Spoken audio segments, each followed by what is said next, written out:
profeta Jeremias, que nós começamos a ler ontem,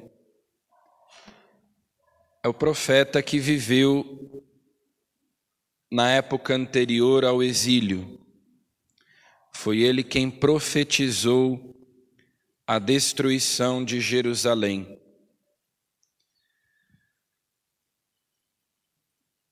Inclusive, há uma tradição que diz que ele teria escondido a Arca da Aliança numa caverna quando Nabucodonosor e suas tropas estavam prestes a invadir Jerusalém e destruir o templo.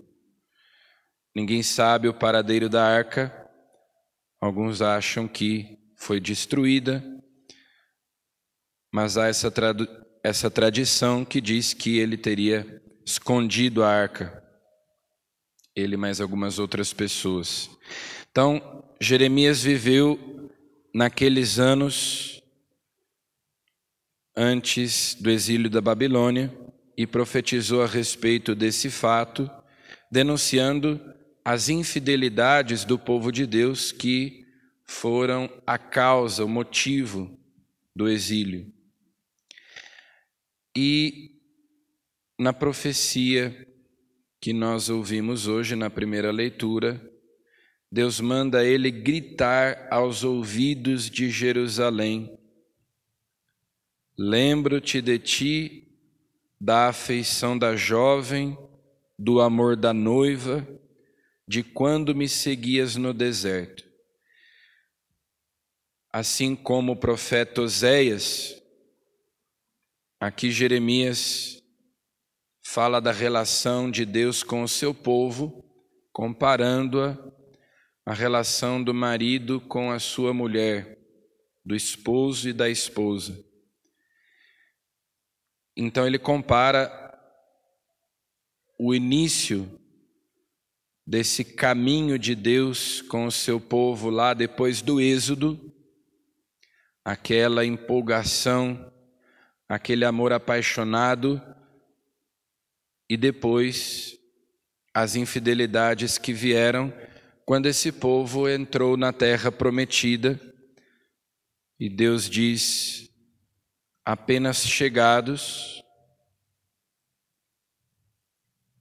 contaminastes o país e tornastes abominável minha herança. Eu vos introduzi numa terra de pomares para que gozasseis de seus melhores produtos. Mas o povo então contaminou a terra com os seus pecados, com as suas infidelidades. E finalmente o profeta então diz: esse povo cometeu uma dupla abominação, dois pecados. Abandonou a Deus, fonte de água viva, e foi cavar cisternas fendidas, que não retêm água, trocando o Senhor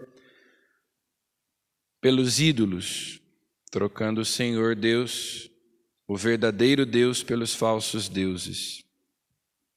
E é por isso que esse povo perderá a terra que Deus lhes tinha dado e que eles contaminaram, que eles usaram mal. Eles perderam a terra e irão para o exílio, porque trocaram o Senhor, fonte de água viva, por cisternas que não retêm água, ou seja, pelos falsos deuses, cometeram idolatria, se esqueceram do seu amado. E Jesus, que começa, ontem nós ouvimos a parábola do semeador, Jesus começa a ensinar por meio de parábolas e os discípulos questionam por que Jesus ensina dessa maneira. Jesus cita uma profecia de Isaías, dizendo que o coração daqueles que não creem nele se endurece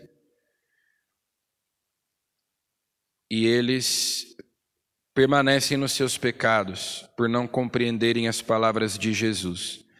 Santo Agostinho dizia: credo ut intelligam, eu creio para compreender.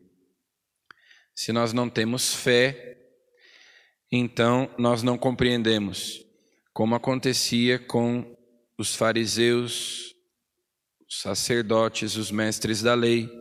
Eles viam os milagres que Jesus fazia, eles ouviam o seu ensinamento, mas porque não criam que Jesus era o Filho de Deus, não compreendiam, não aceitavam as palavras de Jesus, se escandalizavam, consideravam blasfemas as palavras de Jesus por não crerem que ele era o Messias, por não crerem que ele era o Filho de Deus.